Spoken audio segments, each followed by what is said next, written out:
ஸ்ரீ கர்க சம்ஹிதை விஸ்வஜித் காண்டத்தின் 5ஆம் அத்தியாயம். யாதவ படை கட்ச் மற்றும் கலிங்கத்தை கைப்பற்றியது. ஸ்ரீ பகுலாஸ்வ மன்னர் வினவினார், தேவர்கள் மற்றும் முனிவர்களின் தலைவரை பகவான் ஸ்ரீஹரி கிருஷ்ணரின் மகனான பிரத்யும்னன் எந்தெந்த நாடுகளை முறையே கைப்பற்ற சென்றார் என்பதையும் அவரது தாராளமான செயல்களையும் எனக்கு விவரியுங்கள். பரமபுருஷரான பகவான் ஸ்ரீ கிருஷ்ணர் சந்திர கடவுள் தனது பக்தர்கள் மீது இவ்வளவு கருணை காட்டுகிறார். அவரை கேட்டு தியானிக்கும் போது அவர் அனைத்து பாவிகளையும் அவர்களின் குடும்பங்களையும் தூய்மைப்படுத்துகிறார். நாரத மாமுனிவர் கூறினார், அரசரே, நீங்கள் நிறைய செய்திருக்கிறீர்கள். நல்ல விஷயம் கேட்டீர்கள்.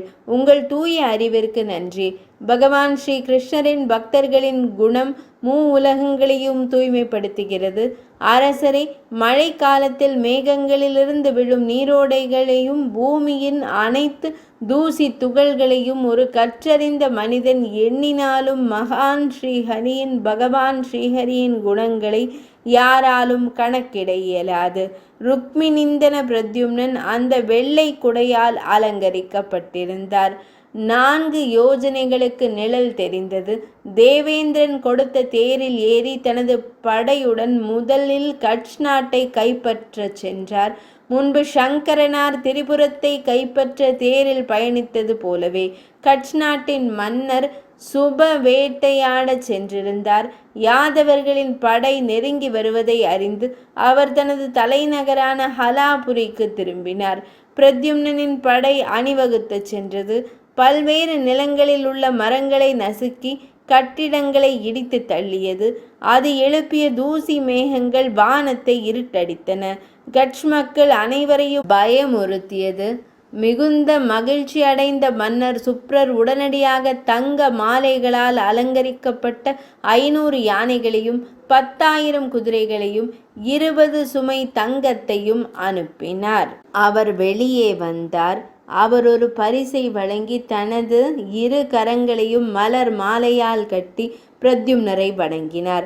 இதனால் மகிழ்ச்சியடைந்த சம்பராரி பிரத்யும்னன் மன்னர் சுப்ரருக்கு இரத்தின மாலையை பரிசாக கொடுத்து அவரை மீண்டும் தனது ராஜ்யத்தில் இணைத்து கொண்டார். அரசரே, துறவிகளின் இயல்பு இதுதான். பின்னர் வலிமை மிக்க ருக்மிணிந்தர் கலிங்க நாட்டை கைப்பற்ற சென்றார். அவர்களுடன் கொடிகள் பறக்கும் அலங்கரிக்கப்பட்ட சிறந்த படைகளும் வந்தன. தேவர்களின் அரசரான தேவேந்திரன் ஒரு ஆட்டு மந்தையுடன் பயணிப்பது போல் இருந்தது. கலிங்க ராஜா தனது படையுடனும் வலிமை மிக்க யானை சாரதிகளுடனும் மகாத்மா பிரத்யும்னனுக்கு முன்பாக போரிடச் சென்றார். கலிங்கர் வருவதை கண்ட அனிருத்தர் தனது ஒரே தேரை எடுத்துக்கொண்டு யாதவ படையின் முன் நின்று தனது படைகளுடன் போரிடத் தொடங்கினார். மீண்டும் மீண்டும் தனது வில்லுடன் சலசலத்த துணிச்சலான அனிருத்தர் கலிங்கனை 100 அம்புகளாலும் அவரது தேர் ஓட்டுநர்கள் மற்றும் யானைகள் தலா 10 அம்புகளாலும் காயப்படுத்தினார். இதை கண்டு அவரது சொந்த வீரர்களும் எதிரிகளின் அனைத்து வீரர்களும் அவரை புகழ்ந்து சாது சாது என்று அழைத்தனர். பிரத்யும்னனை கண்டவுடன் அனிருத்தர் சண்டையிடத் தொடங்கினார். நரேஸ்வரரே, அவரது அம்புகள் பல வீரர்களை 2ஆக வெட்டியது. யானைகளின் தலைகள் கிழிந்தன. குதிரைகளின் பாதங்கள் துண்டிக்கப்பட்டன. தேர்களின் சக்கரங்கள் உடைந்தன. குதிரைகளும் அவற்றில் சவாரி செய்பவர்களும் புயலால் வேரோடு சாய்ந்த மரங்களைப் போல விழுந்தனர். மிதிலேஸ்வரரே, எதிரி படை ஓடத் தொடங்கியது. தன் படை ஓடுவதை கண்ட கலிங்க ராஜா தன் யானையின் மீது ஏறி மிகுந்த கோபத்துடன் முன்னேறினார். அவரது கவசம் உடைந்தது. அவர் உடனடியாக 72 எடையுள்ள இரும்பினால் ஆன ஒரு கனமான கதாயுதத்தை பயன்படுத்தினார். வலிமை மிக்க மன்னன் கலிங்கன் ஒரு மேகம் போல் கர்ஜித்து தனது யானையுடன் வலிமை மிக்க வீரர்களை வீழ்த்தினான். தனது கதாயுதத்தின் அடியால் சற்று கலங்கிய அனிருத்தன் போர்க்களத்தில் தனது தேரில் விழுந்தான். அதை கண்ட யாதவர்களின் கோபத்திற்கு எல்லையே இல்லை.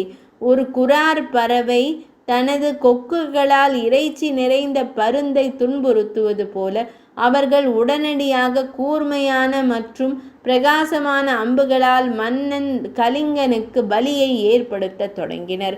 கோபமடைந்த மன்னன் கலிங்கன் தனது வில்லை நாணேற்றி மீண்டும் மீண்டும் அசைத்து எதிரியின் அம்புகளை தனது சொந்த அம்புகளால் உடைத்தான்.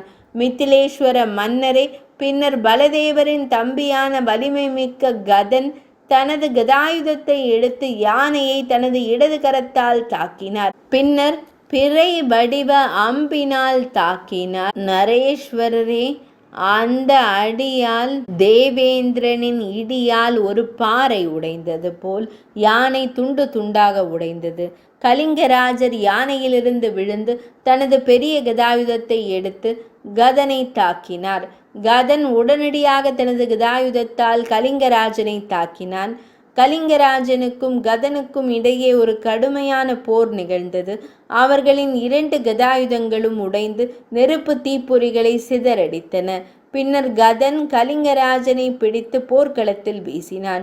கருடன் ஒரு பாம்பை எரிந்து இழுத்துச் செல்வது போல கதன் உடனடியாக கலிங்கராஜனை தன் கரங்களால் இழுக்கத் தொடங்கினான். தனது கதாயுதத்தின் அடிகளால் தாக்கப்பட்ட மன்னன் கலிங்கனின் எலும்புகள் உடைந்தன. அவன் மகான் பிரத்யும்னனிடம் அடைக்கலம் தேடினான்.